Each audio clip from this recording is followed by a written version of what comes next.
Bueno, muchísimas gracias, Irene, eres una crack. Y ahora, si os parece, vamos a pasar, como es el mismo tema, a la mesa redonda con Irene y Paula, y ya después abrimos el turno de preguntas de todo, porque como van a tratar el mismo tema, ¿vale? ¿Os parece? ¿Estáis de acuerdo? ¿Sí? Sí. Vale, pues voy a presentar a Paula. Ella es jurista y ha centrado su activismo feminista en la abolición de la prostitución y también, como Irene, en la abolición del género. Escribe en varios medios de comunicación, como son Diario Público o Tribuna Feminista, y tiene un blog propio que, bueno, muchas y muchos ya conoceréis, que es perspectivafeminista.com, en el que escribe sobre diversos temas feministas. Es además una de las autoras del libro Debate de Prostitución, 18 voces abolicionistas. Y nada, os dejamos con la mesa redonda sobre género de Irene y Paula. Un fuerte aplauso.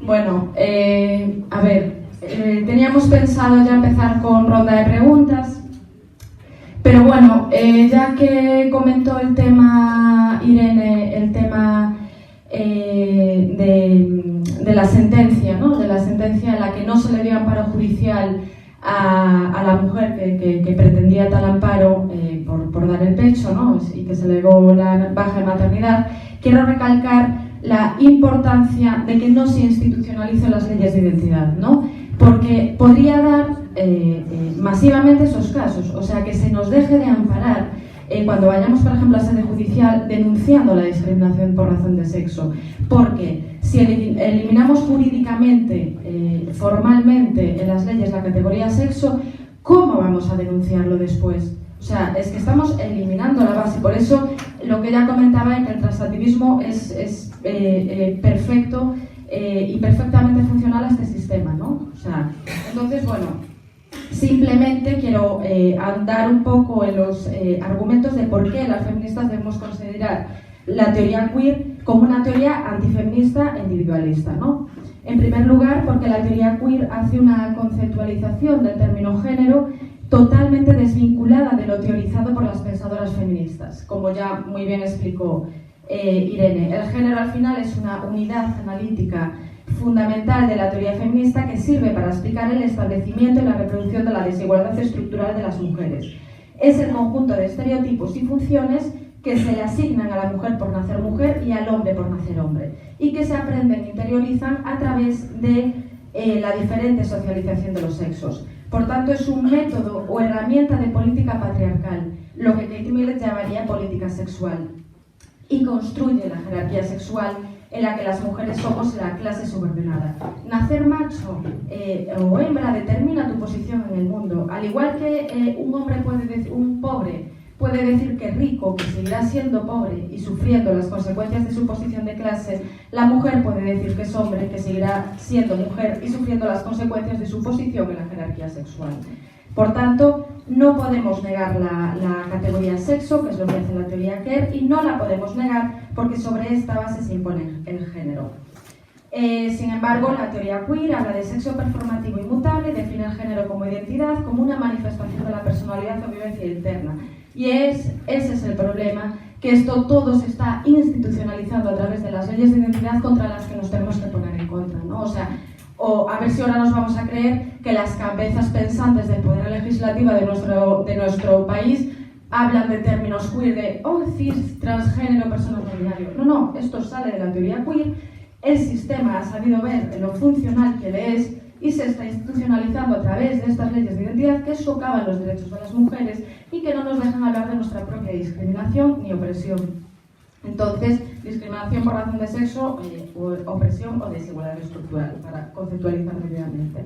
Entonces, bueno, simplemente, como ya vamos mal de tiempo, deciros que habléis, o sea, que no tengáis miedo a posicionaros, que los primeros transfobater duelen, porque como estamos muy educadas en el género, tenemos miedo a hacer daño a las personas y no queremos hacerlo, pero son acusaciones falaces, no tenemos ninguna fobia. O sea, la fobia, como bien ha dicho Amelia Valcárcel, cuando se le pone a cualquier tema el sufijo fobia, lo hacen simplemente para silenciar el debate, simple y llanamente. O sea, quieren aludir a tu género, a que trates de cuidar a todas las personas por encima de ti para tratar de acallar el legítimo debate, y es un legítimo debate porque estamos hablando de que se puede producir una vulneración efectiva de nuestros derechos, de que nos pueden dejar sin amparo judicial cuando denunciemos casos de discriminación laboral por razón de sexo.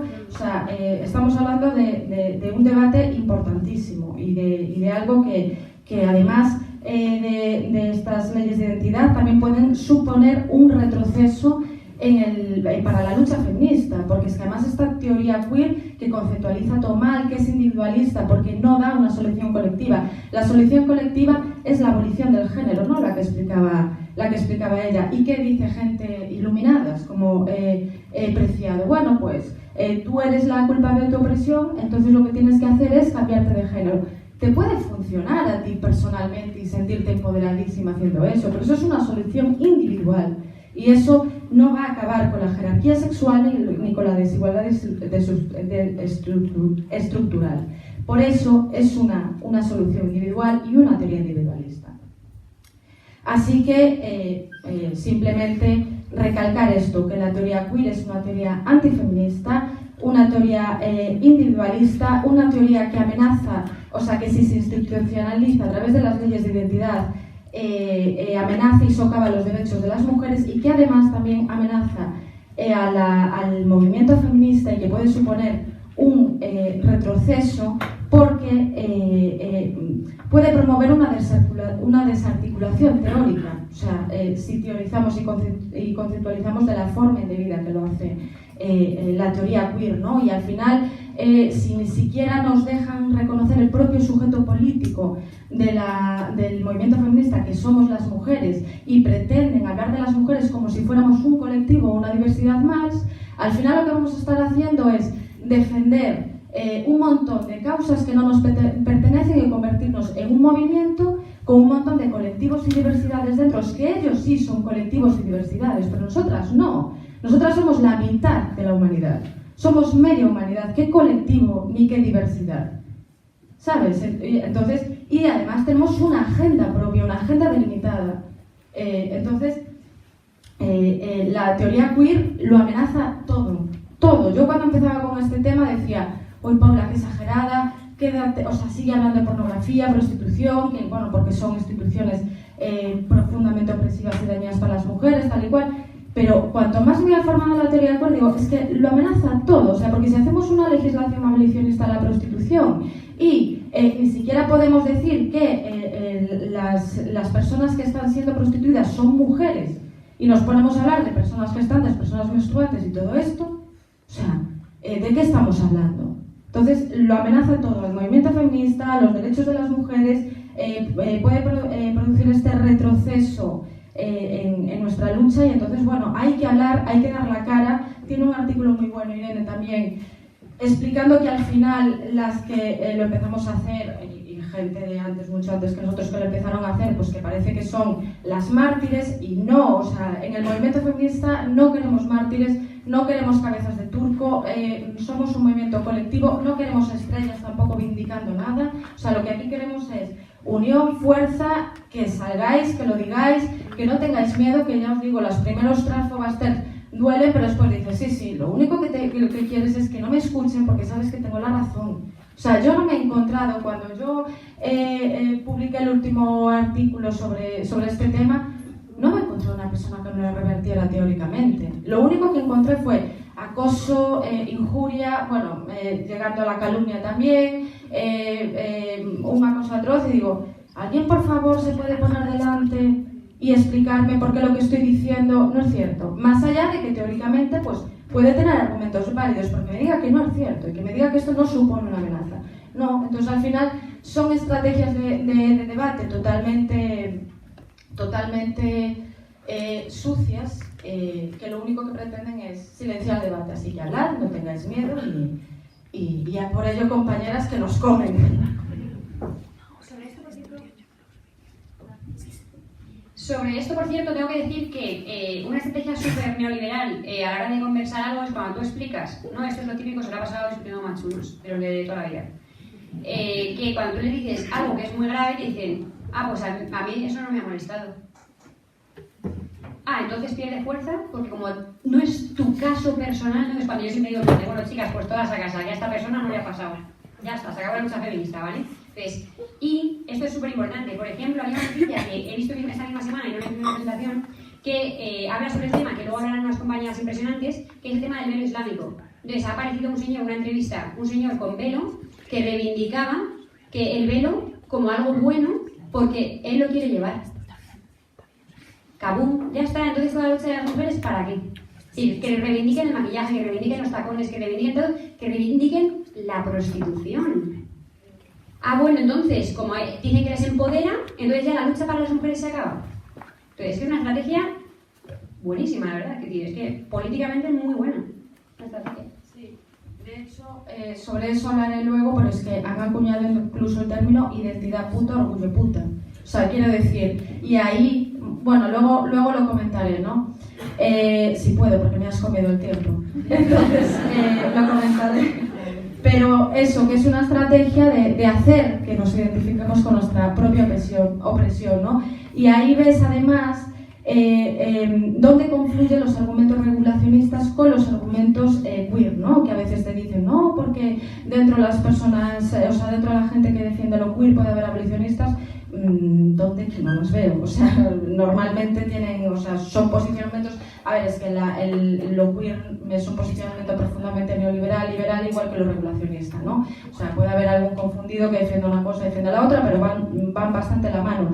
Entre otras cosas, porque tanto argumentos regulacionistas como argumentos queer es eso, te dicen, vamos a identificarnos con aquello que nos oprime, ¿no? O sea, cuando el movimiento, la teoría feminista habla de herramienta de política sexual, opresión, tal y cual, sin embargo, la teoría queer habla de identidad, vivencia interna, y eso es lo que se está metiendo en la ley. Por eso digo que no hay un señor cabeza pensante del Poder Legislativo diciendo eso, esto sale de donde sale, ¿no?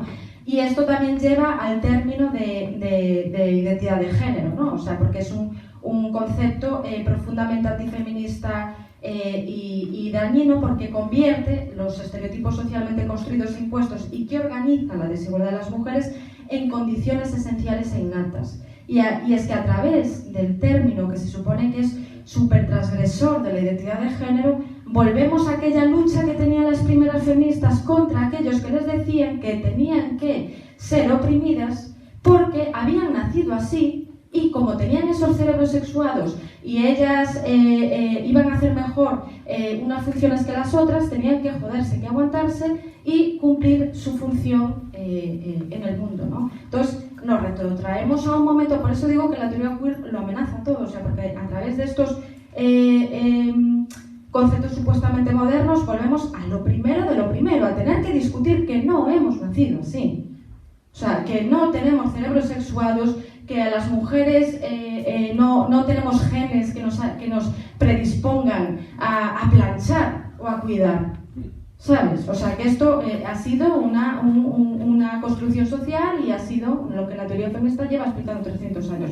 Pues hasta ese punto nos retrotrae la teoría queer. Entonces, bueno, lo pueden revestir de partida de transgresión, lo pueden hacer lo que mostró Irene ahí, bueno, pues a través de esos textos que no entiende nadie, pueden tratar de convencer, pero si analizamos y rascamos qué hay detrás de esa modernidad y qué hay detrás de esa supuesta transgresión, hay jerarquía sexual y hay las mismas ideas patriarcales que las mujeres feministas llevan y llevamos 300 años tratando de combatir. Nos hemos robado el tiempo. ¿Preguntas? ¿Ahí habrá? Sí, yo tenía una. Espera, ¿las van a dar las... A ver, las hipopótamas? lo que pasa que es que no llegan los micros, porque no tenemos micros portátiles, así que proyectar la voz. Mira, no os preocupéis por las preguntas, que hagan las que quieran, que yo hablo muy rápido y si tengo que dar algo menos de charla, de algo menos de charla, no pasa nada. A ver, aunque estuviera la pausa para las 11:30, podemos ponerlo a las 12 menos cuarto. Vale, sí.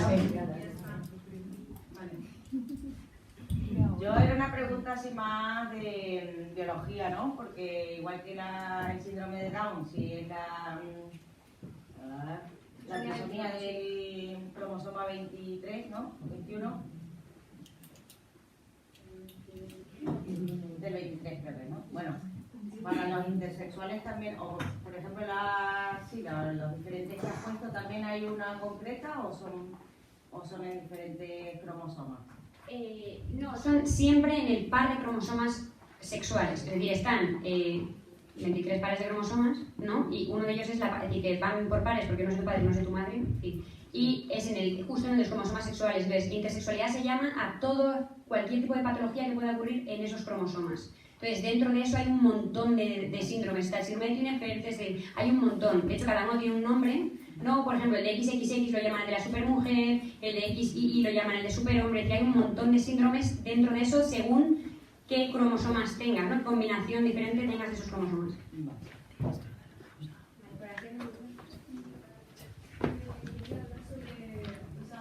Cuando sacaste el tema de la disforia, pero hablaste casi como si fuera dismorfia.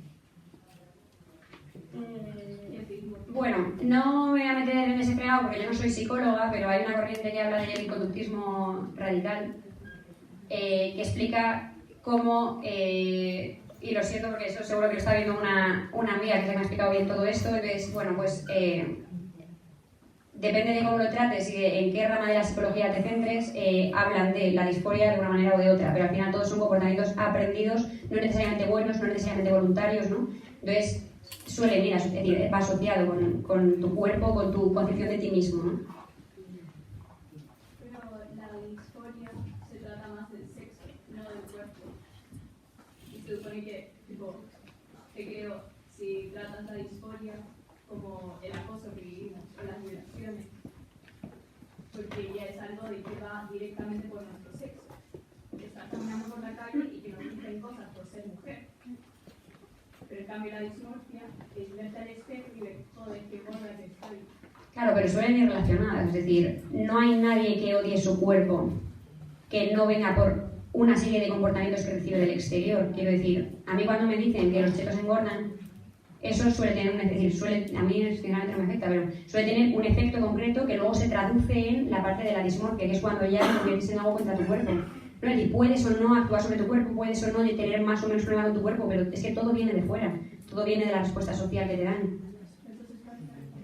La diferencia es que de la disforia, que no tiene por qué implicar que necesites cambiar tu cuerpo o que intentes cambiar tu cuerpo, pero necesitas muy más de tu cuerpo y luego ya cuando es dismorfia ya es que directamente necesitas cambiar partes concretas de tu cuerpo.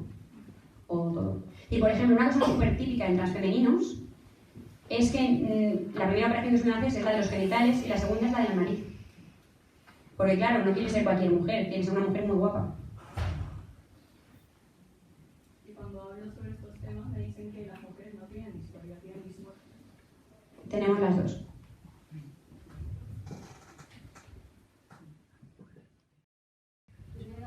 Por ejemplo, nosotros nos ponemos el término para arriba por usar el término como transfemenino o transmasculino. A la hora de tratar con personas trans, desde el feminismo radical es más adecuado. Por ejemplo, si tratas con una transfemenina, tratar en masculino o en femenino. Porque yo he escuchado feministas diciendo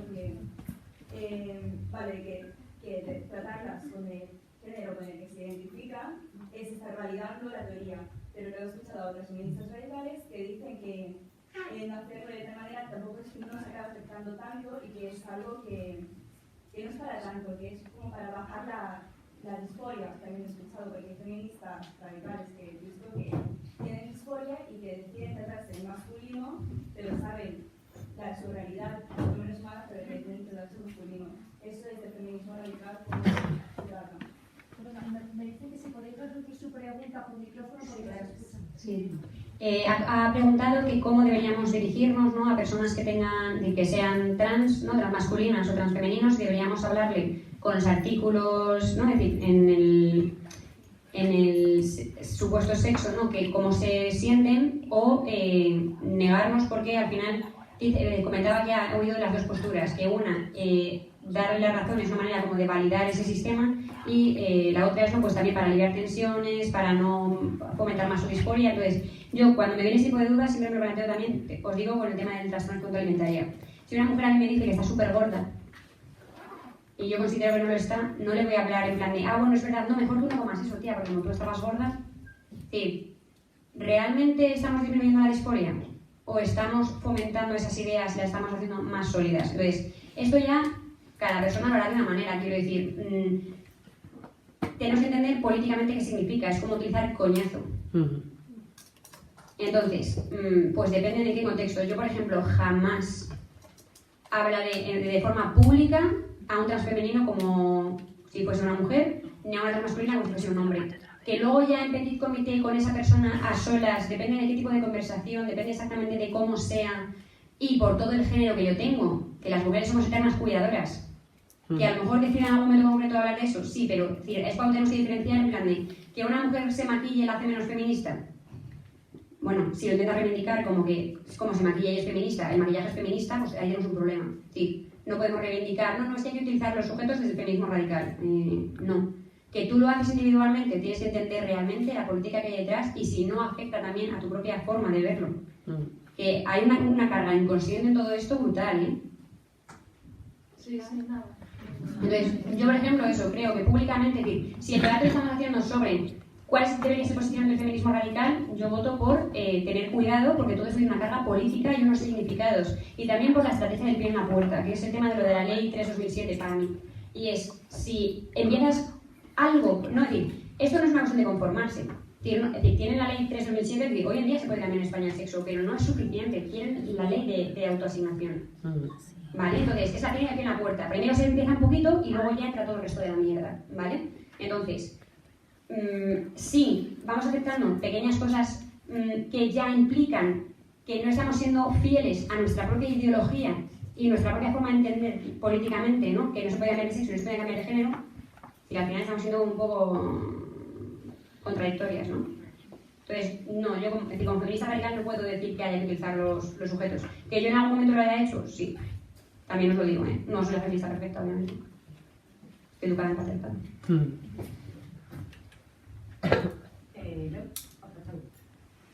Es una mujer, así que llamo la palabra.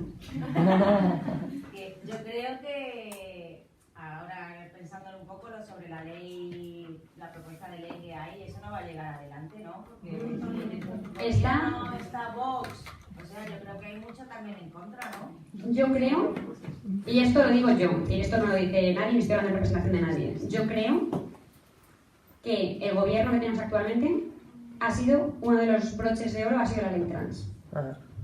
Creo que tenemos gobierno, lo que quiera que dure esta especie de agregada, y uno de los precios a poner para que se hiciese el gobierno era la ley trans. Y de hecho en el discurso de investidura lo dijeron. Y de hecho, es decir, han elegido súper estratégicamente a quienes han puesto de representantes. Y, insisto, es el patriarcado troyano. No podemos quejarnos porque han puesto mujeres en los cargos. Pero han elegido a Irene Montero, que es la portavoz que defendió esta barbaridad. Sí. Han puesto a Beatriz Jimeno en el Instituto de la Mujer y a su expareja Boti para defender el tema LGTB. Que está súper marcado, han elegido muy, muy, muy bien quiénes son representantes, las representantes. Entonces, sí, la ley trans, yo creo, vamos, que estoy y lo llevo diciendo ya un montón de meses. Y de hecho yo pensé, en plan, que además se ha cumplido. La ley trans nos iba a costar la idea de la abolición de la prostitución. La ley trans sí está en el programa nuevo. De hecho, si lo busquéis en internet, en plan, programa de gobierno, Podemos, PSOE. Si lo tenéis, si no lo encontráis, me avisáis, os paso el link y os lo leéis. Y viene específicamente que va a haber ley trans. No especifica si va a ser de autopercibirse, pero pone que va a haber ley trans y la abolición de la prostitución desapareció.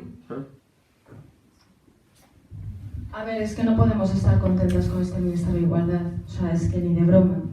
El primer día, el primer discurso que hizo Irene Montero, lo primero que habló fue de identidades.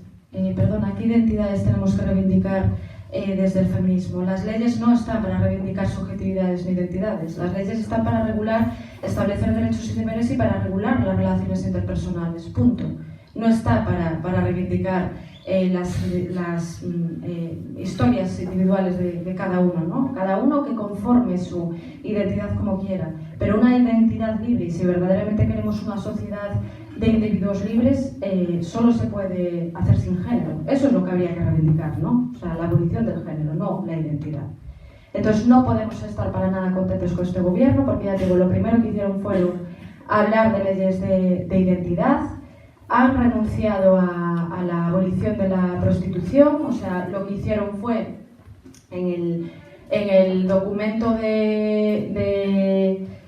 en el documento de gobierno de coalición, lo que hicieron fue sacar la abolición de la prostitución y metieron ley contra la trata. O sea, la trata ya está en el artículo 177 bis del Código Penal, ya está regulada. Bueno, pues sí se puede hacer una ley para que la persecución penal del delito sea más efectiva, todo esto, pero necesitamos una ley contra el sistema prostitucional y eso lo sabe cualquier abolicionista. Entonces, bueno, nos han sacado eso. El primer discurso hablando de identidad, yo creo que a corto plazo esto lo tenemos muy perdido. O sea, a corto plazo estamos fastidiadas porque, primero porque este es un discurso fuertemente emocional, la gente le hablas de este tema y lo primero que piensa es en esa imagen que aludías tú antes del pobre trans. Y entonces, claro, más allá de que reconozcamos la discriminación sufrida, ¿no? Pero es un tema muy emocional, que la gente no está para nada formada, y creo que una de los cometidos de las feministas, del movimiento feminista, sería sacar este tema de la clásica confrontación transactivismo contra feminismo y hacer de esto un debate social, ¿no? Que la gente lo entendiera. O sea, si tú le explicas a la gente cuáles son las implicaciones jurídico-prácticas y políticas de las leyes de identidad, verás cómo espabilan, ¿sabes? Si a las madres les dices, mira, que si se meten los discursos queer en los colegios, tu niña que le gusta, en vez de jugar con cocinitas, que sería lo propio a su género, ¿no? Le gusta jugar al fútbol, igual le dice que está en el cuerpo equivocado y que tiene que hacer una transición. Verás tú cómo espabilan las madres. Y como dicen, uy. Entonces, esto hay que explicar, tiene que salir de estos debates. Estos debates, por supuesto, son maravillosos, estoy encantada. Y los tenemos que seguir haciendo para aprender entre nosotras. Pero esto hay que llevarlo a la calle. O sea, tenemos que hacer que se entienda socialmente.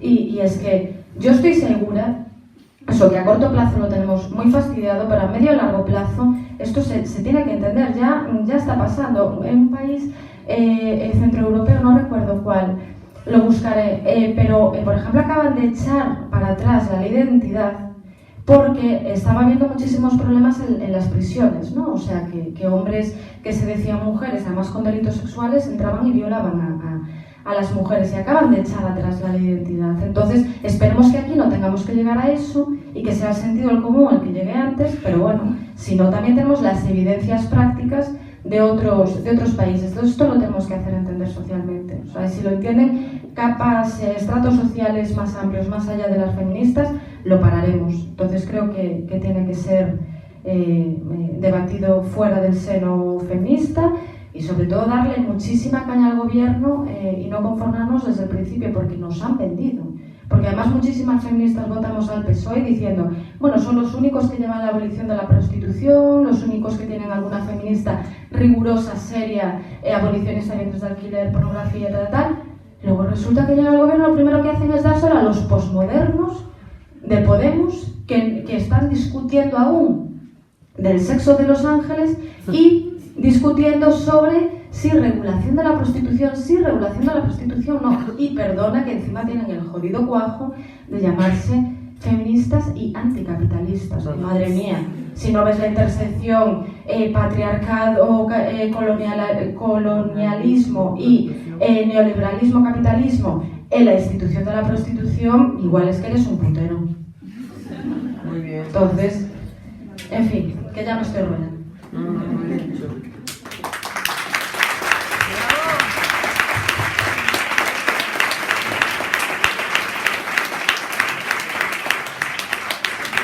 Por aquí. Con esta nueva ley, o sea, si siquiera falta hormonarse, ni hacerse ningún tipo de operación, ni tener ningún tipo de disforia, o sea, haría falta un tratamiento de 2 años, ¿no? No, eso es la ley 3/2007. Con la nueva ley solo y únicamente se tiene en cuenta tu palabra. Aunque nunca jamás hayas mostrado signo antes, aunque nunca se lo hubieses dicho a nadie, aunque no hayas empezado ningún tratamiento, aunque nunca... nada. O sea, sí. Vamos a poner un ejemplo práctico. Estamos en los probadores de una tienda, que esto pasa en Reino Unido, y entonces un señor se cuela en un vestuario para intentar... ¡Uy! Perdona que te he abierto la cortina, una niña cambiándose. ¿Vale? En ese momento la madre le intercede y le dice, perdona, colega, sí, ¿te puedes esperar que estos son los vestuarios de mujeres? No, es que yo me siento mujer, perdona. No te cachondees. Bueno, pues si eso se iba a los tribunales, adivina quién es la mala. Claro. Porque has osado atacar a su dignidad humana, a su derecho a la vida privada, ¿vale? Y a su libre determinación de su identidad de género sexual. Entonces, por solo el hecho de cuestionarle, que digas, ni de coña eres trans, ya tienen que erradicar ese tipo de conductas.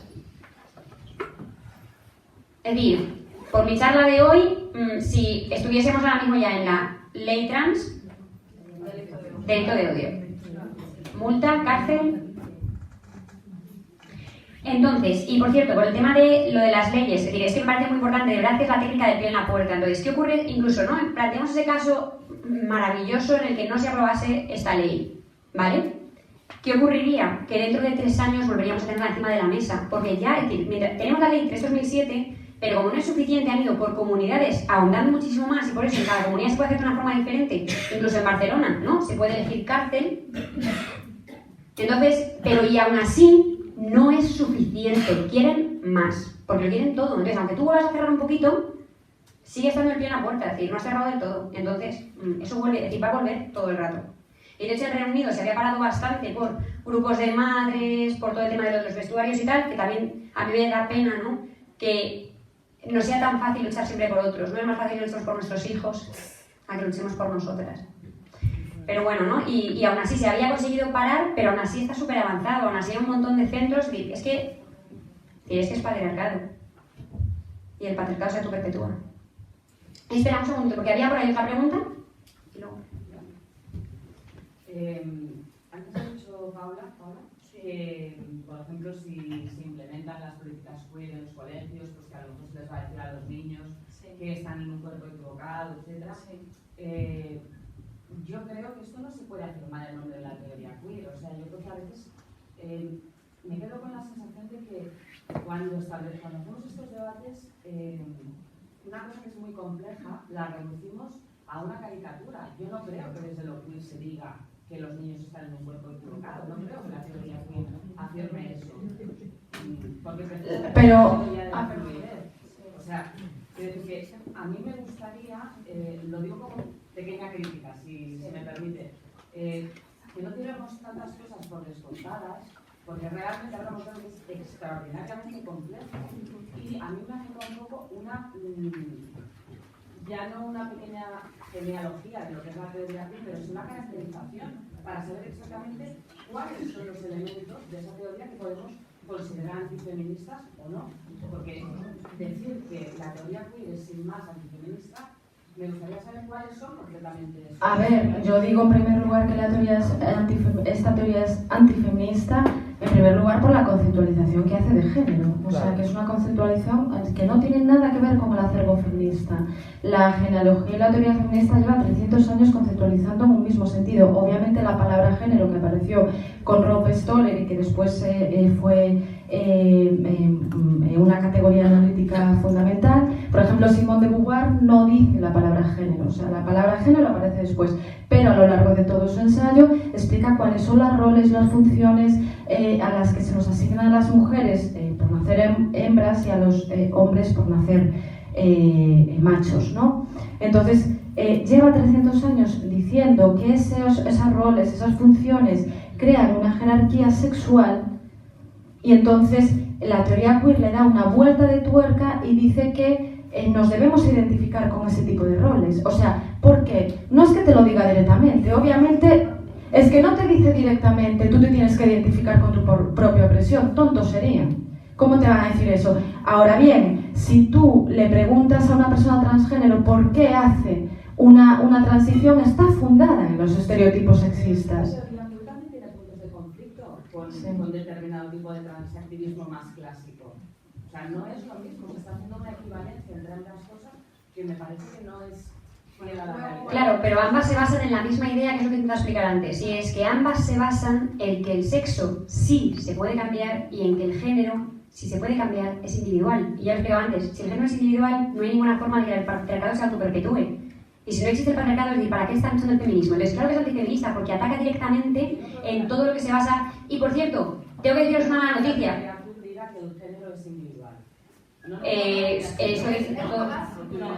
Y de hecho lo describe como performativo. Y una cosa, espera un segundo que termino, y es... Sexo mutable, que es que esto aquí está la... Bueno, perdón, termino. Sí, espera, que... lo siento por las malas noticias, pero es que no tenemos que esperar a la ley trans para que vayan los colegios a decir esto, ¿eh? Chrysalis, la web que os he enseñado antes, ya lo está haciendo ahora mismo, ¿eh? No digo que no se diga, digo si se puede decir que eso se dice en nombre de la teoría. No, en nombre de la teoría, es decir...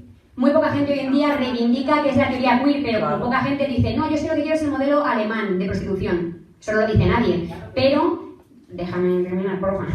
Entonces, pero, nadie está hablando en nombre de la teoría queer. La teoría queer fue la semilla de la cual empezó todo esto. Es decir, el propio replanteamiento de qué implica el género empezó con esa teoría queer. Hoy en día, insisto, yo todavía no conozco a nadie que discuta por internet o que me diga que me quiere dar una boca en un bordillo que se haya leído el género en disputa. Entiéndeme. Bueno, de hecho es que no lo entienda, con la falta de ortografía que tiene no me pelean a nada el periódico. Entonces, no, efectivamente, la mayoría de transactivistas, la mayoría de personas que nos quieren dar un bate en la cabeza pintado con la bandera trans, no se han leído la teoría queer. Pero lo que están representando y los principios que están siguiendo germinó esa idea de que se puede replantear tanto el sexo como el género individualmente con la teoría queer. Pero es que...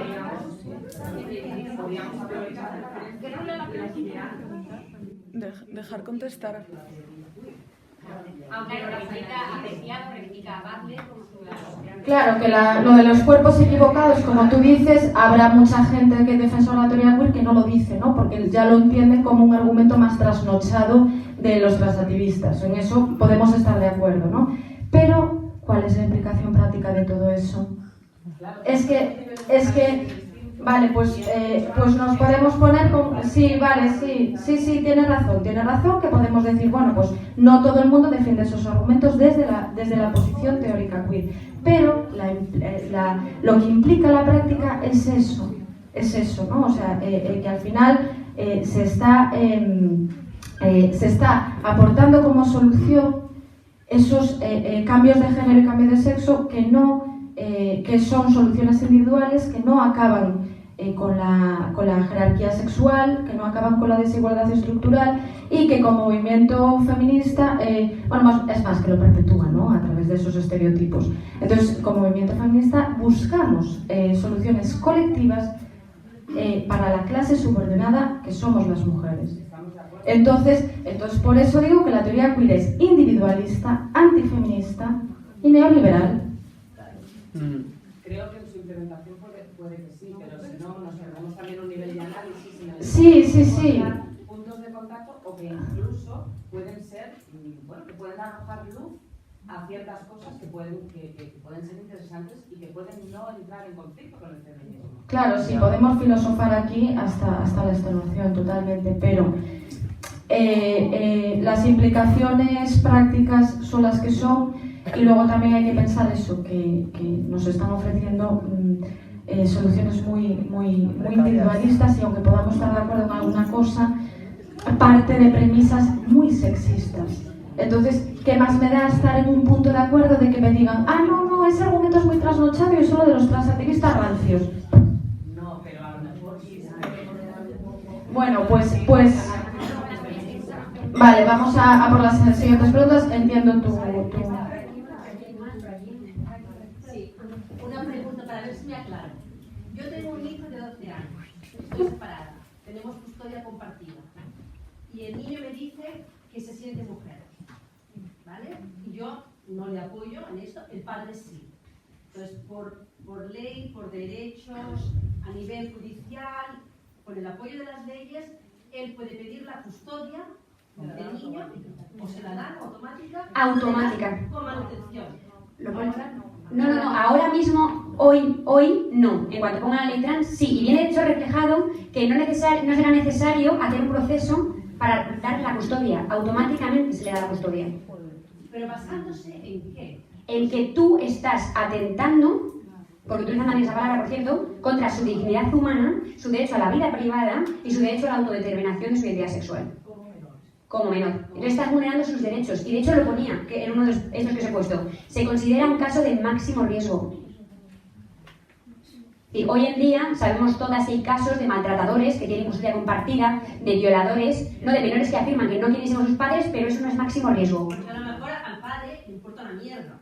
Claro. De esa manera aludir a la custodia y además la manutención. Claro. A ver cuando llegue esto al grupo de hombres afectados por la ley de violencia de género. Ya ves cuando llegue esta información. Por eso decía que hay que apelar a toda la sociedad, porque si tú lo hablas con otra madre, con otra madre, con otra madre, y todas socialmente podamos hablar de esto, veréis cómo nos ponemos las pilas. Es que esto tiene unas implicaciones prácticas y vitales, o sea, terribles. Y entonces eso, hay que generar el debate social y ya te digo, ahora mismo no te pueden sacar la custodia. Sí que el padre puede aludir a que lo entiende mejor, además es mayor de 12 años, ya puede ser oído en sede judicial. Entonces bueno, complicado lo tienes ya. Ahora, con la ley trans, ya te digo que fastidia un completo. Entonces hay que explicar las implicaciones y esta es una. Y ya lo siento. El punto 3, en la página 10 de la propuesta de ley trans pone, esta la de Podemos, ¿vale? 2018, pues si la queréis buscar, pone, en caso de discrepancia entre una de las personas que ostentan la patria potestad o la representación legal de una persona menor de 16 años y la propia persona menor de 16 años, corresponderá al otro o la otra titular representante por ley sin necesidad de especial nombramiento, representar y amparar a la persona menor de 16 años. Tal cual. Aquí hacemos las últimas preguntas, ¿vale? Estas tres y pedimos otra. Vale, pues ya está, ¿vale? Arancha, yo también le pregunto. Tú también, a ver, ¿cuántas personas quedan? 4. Vale, 4. 6. 7, 8. Resumirlas. Bueno, no os preocupéis, que yo seré rápida con tema prostitución. Tenía al principio un poquito de régimen jurídico y corto ahí, porque además como es tema ley, corto ahí y basta. No os preocupéis que yo me adapto. ¿Pregunto? ¿Sí? Por todo lo que estamos escuchando está implicadísima la comunidad médica y la comunidad educativa. A mí me gustaría saber si de alguna manera se está planteando el movimiento, el activismo, llegar a esas comunidades o si quienes estamos activas en la calle, digamos, tenemos posibilidad de contactar con la comunidad médica o la comunidad educativa porque es fundamental.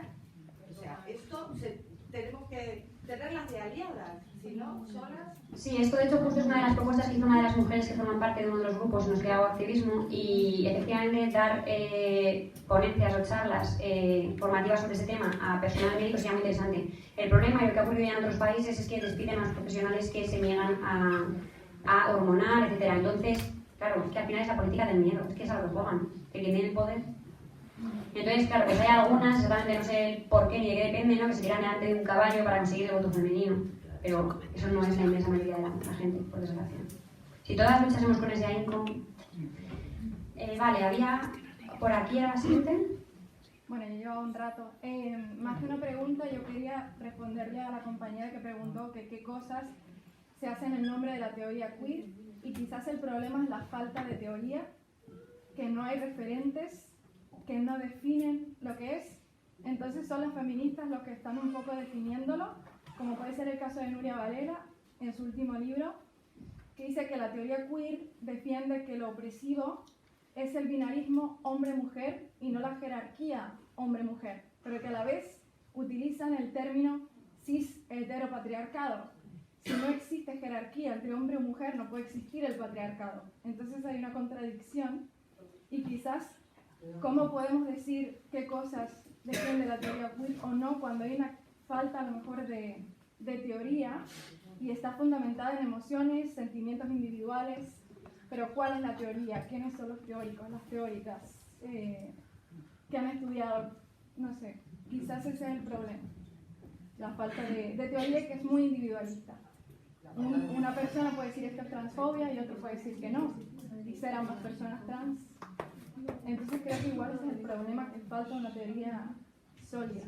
Y no sé dónde sacó esta información Nuria Varela, perdón, pero así lo define en el último libro. Habla muy poquito, me hubiera gustado que hablase más, pero define eso, que es la opresión, sería binarismo hombre-mujer, y que hay que crear espectros en medio.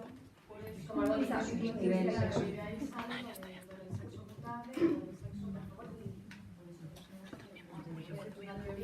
como la base antifeminista, una teoría que pretende institucionalizar mediante ley, o no sé si lo pretendía o no lo pretendía, pero el sistema ha visto lo funcional que es y es lo que está pasando, una teoría como por ejemplo acaba de pasar en Argentina, que ya tiene una ley de identidad, y ahora la ley de identidad que quieren poner en Argentina va un paso más allá, y en el primer artículo de esa propuesta de ley que tienen allí, lo primero que dicen es que el sexo no existe. Entonces, y todo eso fundamentado en las tesis queer, porque las tesis queer son las que te dicen que el género es una identidad y que el sexo es mutable y performativo. O sea, esto dicho por Judith Butler. Entonces, por eso es antifeminista, porque al hablar al destruir la categoría sexo, las implicaciones jurídicas y las implicaciones prácticas para nuestra vida son tremendas. Lo primero, ¿en base a qué vamos a denunciar entonces la jerarquía sexual? Si no somos nada. Sí. Es que la afirmación que destruye la categoría de sexo para la redundancia demasiado categórica. No lo digo yo, lo dice Butler. Habla de performatividad del sexo. Que tendrá que ser cuestionado, que tendrá... Yo entiendo lo que viene como interpreta, que no sé,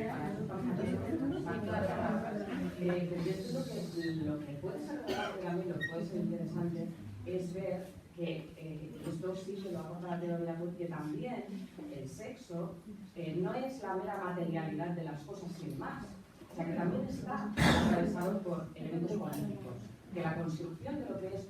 Pero es que eso es el género, el elemento político es... Lo que se considera el sexo típicamente masculino y el sexo típicamente femenino, y por eso aportan los análisis del fenómeno de la intersexualidad. Eso es una instrumentalización bastante fea que hacen de las personas intersexuales para... No, pero no va por ahí. Lo que quiero decir es que el hecho de que por estas personas históricamente se hayan aplicado protocolos de reasignación de sexo que toman como referencia una idea socialmente construida de cómo tiene que ser el sexo de un hombre y el sexo de una mujer.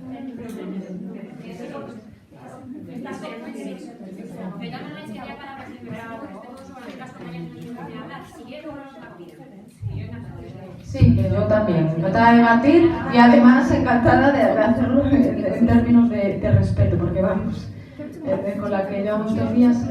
¿Quién? Ahí atrás. Vale. Es un segundo solo. O sea, no Vale. es una pregunta, es una respuesta a esta persona. Es en plan, o sea, ¿qué tiene de malo que si sos antifeminista o una teoría queer? Bueno, o sea, de 15, 10 años para aquí, la gran mayoría de amigas mías lesbianas o ex, ya no son mujeres, o sea, ya son no binarios, ya son hombres directamente. Entonces, ¿qué tiene de malo? Pues que los tíos que no dejábamos entrar en estos espacios, ahora están ahí y nosotras estamos fuera.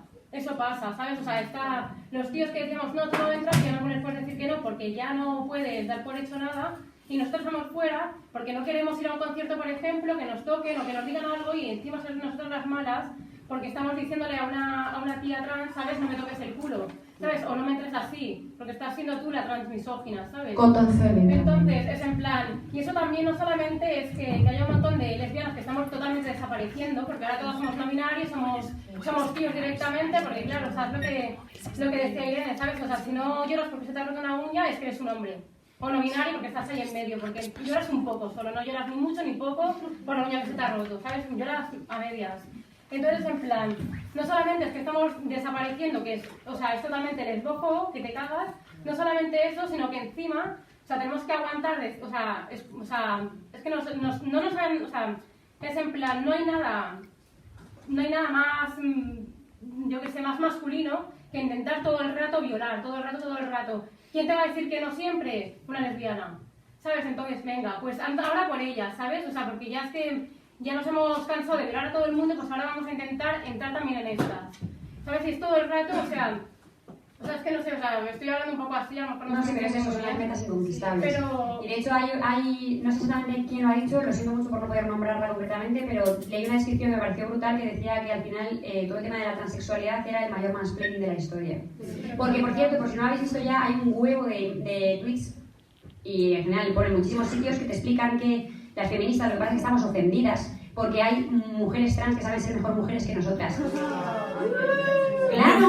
Claro, ¿cómo no van a saber? Pues lo han inventado ellos, lo que es ser mujer.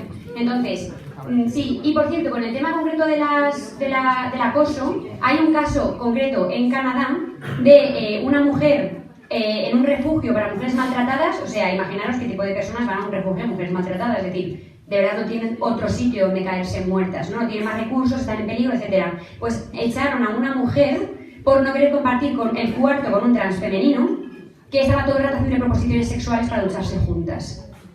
Y por no querer compartir cuarto con él, por transfobia, fuera. ¿No es el mismo que tiene la foto así en el baño del refugio? Sí, es ese. Sí, bueno. Entonces, quiero decir que... Y de hecho es que, claro, estaba pensando en el momento de la presentación de, claro, ¿y cómo me puedo dejar las cosas fuera? Es decir, todo el tema de la segregación de espacios y la vulneración de los derechos que eso implica, porque cuando nos segregan no es porque sí, es para nuestra protección, la de las mujeres exclusivamente. Y de hecho, los transfemeninos quieren ir a los baños femeninos, pero las transmasculinas no quieren ir a los baños masculinos, porque se sienten en peligro. Que todo el mundo se siente en peligro en un baño de hombres, claro, no te jode.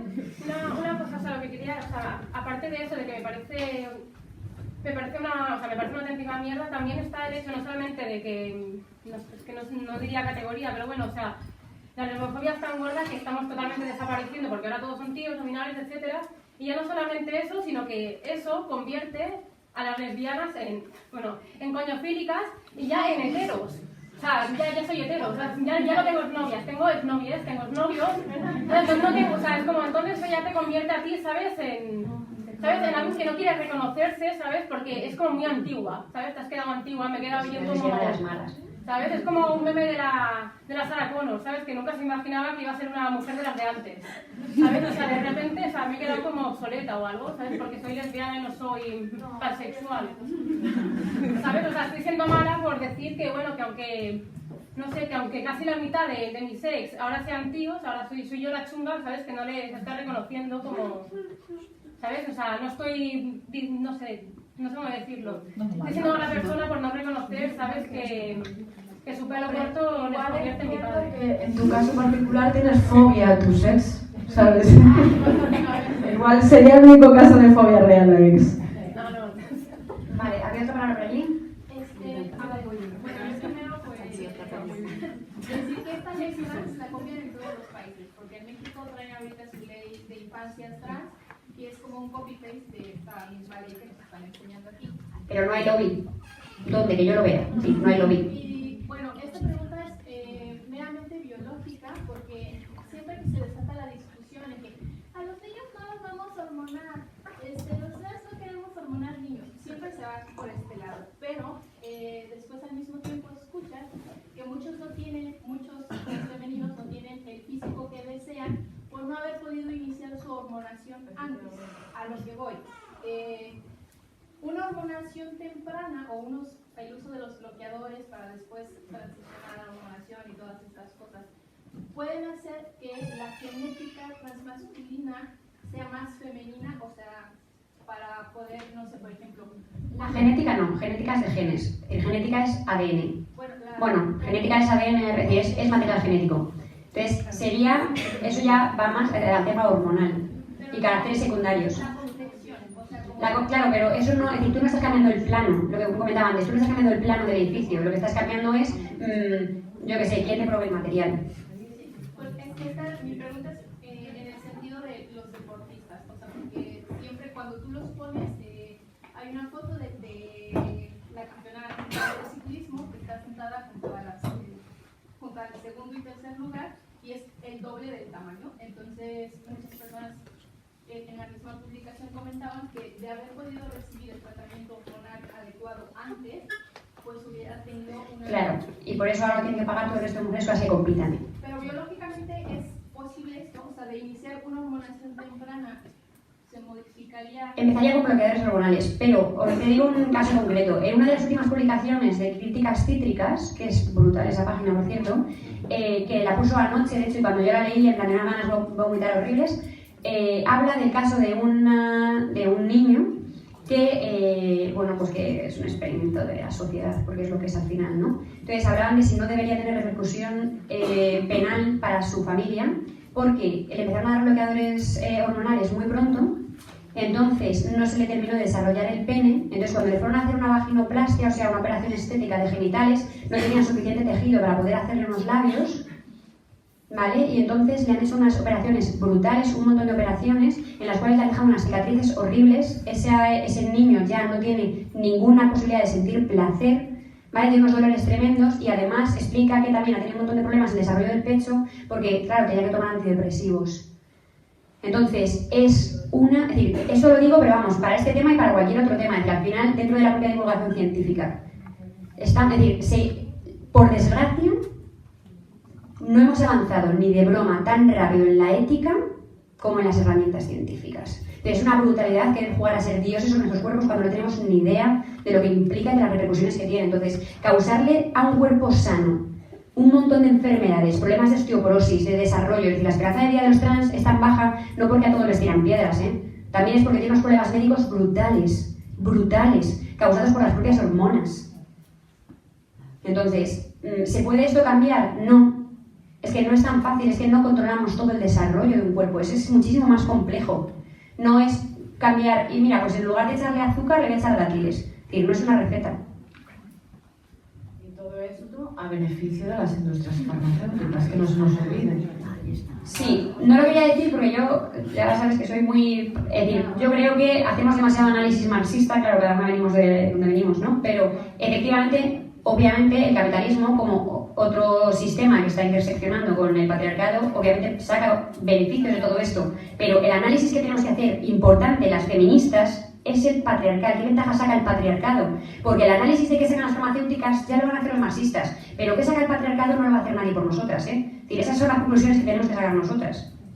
Pero bueno, sí, efectivamente es un huevo de dinero, ya la propia hormonación de la persona, que no puedes dejar de hormonarla porque entonces se revierte, y además todos los problemas que va a causarle después. Pero yo lo intersecciono sobre todo eso, para que se vea la intersección y para que se vea lo funcional que puede ser al sistema, ¿no? Y al final, si todas estas ideas en buena base están fundamentadas en postulados queer, por eso digo que esta teoría es neoliberal, una prueba más, o sea, de cómo se puede sacar también rédito económico. Hombre, imagínate las farmacéuticas diciendo personas sanas, hormonadas para toda la vida y medicadas para toda la vida. Por favor. Vale, tenemos que ir cortando porque vamos tardísimo, así que últimas preguntas y ya. Miriam. Y en este hilo del asunto con respecto a los y las menores de edad, ¿cómo la ley trans puede vulnerar sus derechos? ¿Cómo? No te escucho bien. ¿Cómo vulneran sus derechos la nueva ley trans? Claro, pues... Las personas menores de edad, esta propuesta de ley, ¿cómo puede vulnerar sus derechos públicamente? Pues viene en el texto tal cual, porque es que de verdad es mágico. Este texto, es decir, yo no soy un escrito unicornio, porque no especifica rangos de edad. Es como la definición de no binario pueden o no, pues pasa lo mismo. Entonces, la ley 3/2007 sí que pone que esto es para mayores de 12. 12, acordaros de cuando teníais 12, ¿vale? Pero en este caso habla solamente, en la propuesta de ley de Podemos solamente habla de menores de 16 que se están vulnerando sus derechos y se considerará si es suficientemente maduro. No, pero Miriam no dice eso. Miriam lo que dice es esta ley cómo vulnera los derechos del menor realmente. Ah, claro. Para empezar puede vulnerar el derecho a la salud del menor. Entonces, ya, ¿por qué? Porque estamos poniendo el peso de una decisión vitalísima y trascendentalísima, como es empezar un tratamiento hormonal o como un tratamiento quirúrgico. Bueno, para eso creo que la propuesta habla de 18 años o para quirúrgico también sin edad. Bueno, pues estamos hablando de que menores que un día quieren ser bomberos y otro día quieren ser astronautas, van a tomar decisiones relevantísimas contra las que sus propios padres no se pueden poner en contra porque les pueden sacar la custodia. Eso es lo que puede pasar con esta nueva ley trans. Entonces, lo primero que se vulnera es eso, el derecho a su propia salud, porque esto todo tiene implicaciones físicas y psicológicas para los menores. Y el derecho, que se les llena la boca de hablar de libre desarrollo de la personalidad, pero es que yo repito que solo sin género hay un derecho al libre desarrollo de la personalidad. Entonces, otro derecho que se vulnera, libre desarrollo de la personalidad. ¿Por qué? Porque en vez de decir vamos a abolir el género, vamos a acabar con aquello que nos somete, vamos a sacar al niño de una cajita para meterlo en otro. Entonces, si pasamos de un género a otro, pasamos de unos estereotipos a otro, con un proceso quirúrgico, médico, hormonal por el medio, o sea, vulnerada la infancia por todas partes. De hecho, os voy a leer, y me callo ya, una respuesta, y no tengo aquí el nombre, me da mucha rabia, se me traspapeló, no lo puse, el nombre de una médica inglesa que está denunciando mucho esto en Inglaterra, a una entrevista que me gustó mucho, muy clara, y que dijo: alegar que niños y niñas tienen una identidad de género, un sentimiento interno de feminidad o masculinidad, es lo retrógrado, porque refuerza estereotipos sexistas que tanto hemos luchado para derrumbar. Quienes defienden esas políticas lo que hacen es utilizar a la niñez como un escudo humano para justificar tratamientos experimentales. Incentivar que niños y niñas piensen que es posible cambiar de sexo, medicar y esterilizar los cuerpos saludables de menores de edad es abuso infantil. En un futuro próximo, la sociedad mirará esta etapa con error. Ojalá entiendan que quienes hemos tenido la valentía de denunciarlo, sufrimos amenazas, intimidación y violencia, pero lo denunciamos. Y de hecho, bueno, no sé si habéis visto el caso este del niño que dice que se llama Elsa, ¿no? En Badajoz. Bueno, pues de hecho creo que eso fue lo que terminó de hacer el clic trans a mi madre. Porque cuando lo oyó dijo, es que es imposible que esas palabras sean suyas. Es que es imposible que un niño de 8 años diga, eso es una instrumentalización horrible. Y de hecho también armó un vídeo por internet de una madre que dice a su hijo, ¿tú qué eres? Y el niño, ¿y tú eres? ¿Tú eres? Y ahí dice, trans, y el niño, ah, es verdad. Igual suena la respuesta fuerte, el llamarla abuso infantil, pero es que estamos hablando de niños muy pequeñitos tomando unas decisiones determinantes para el resto de sus vidas y que igual se las joden, ¿sabes? Igual o muy probablemente. Entonces... De hecho, hay testimonios brutales, hay un par de documentales muy buenos, uno creo que es sueco y el otro no sé, sobre de transición. Y entonces las personas explican cómo es luego y todos los problemas que se tienen porque es mucho más difícil volver a cambiar tu sexo en el DNI y volver a tener el original, es muchísimo más difícil que cambiarlo primero. Y todo el tema de cómo queda luego después el tema de las hormonas, todo lo que te ha jodido, medicación igualmente para toda la vida, es decir, es tremendo escuchar a esas personas. ¿Y no era la última? Sí, pero bueno, es que yo... Es igual, es que no voy a hablar, porque de caliento Perfecto. Bueno, pues muchas gracias a todas por participar tanto. A vosotras.